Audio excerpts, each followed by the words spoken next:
Introducing the all-new Corolla.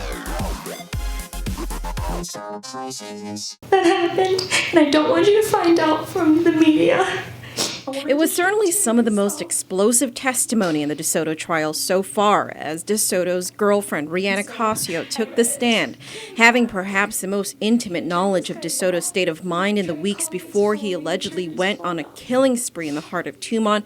Cascio talked about the DeSoto she knew before some major events in his life. He was very altruistic.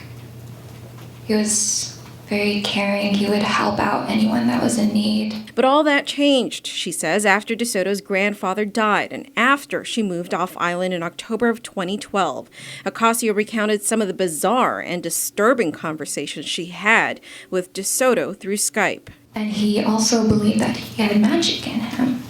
I remember him telling me that one time when he was pretending to sleep, his family would come in and surround him and, chant over him. And he thought that they were trying to steal his magic. And this is where it kind of got into government conspiracies. He was obsessed with pyramid shapes. Every time he saw it, he thought it represented the elitists. The elitists were at the top of the pyramid and everyone else was at the bottom. He was very careful with what he was saying because he knew they were watching. And he even thought, planes flying over were surveillance planes. They were spy planes looking on him. But the most unnerving, Cascio recalled, was not a conversation, but something she witnessed on Skype. She said at one point the two had stopped talking. She blocked him from Skype, from Facebook, and refused to take his calls. But he began acting strange, even calling her father, who was deployed at the time. Cascio says she finally answered that Skype call on February 12, 2013, the day of the Tumon tragedy. He was crying. He was on the verge. He was just completely scared of something. I had no idea what. And he told me that he thought he was Leviathan. Did he say he was a Leviathan? Yes. What is that? Apparently it's a sea monster. I remember at one point in the conversation, he started contorting.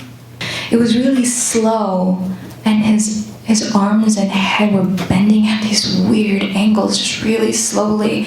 And I was getting really, really freaked out, but I tried to keep my cool. But under cross-examination by prosecutor Gerald Henderson, Cascio buckled when she was asked to reenact what she saw. How long did the contorting last? I don't remember. All right. I'm going to ask you to demonstrate that. All right?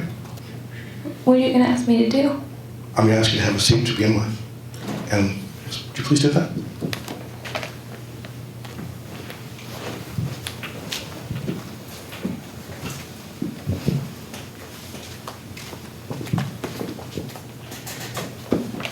And I would like you to imitate the contortions for about as long as he did them. Ma'am, you can have your seat. Thank you very much.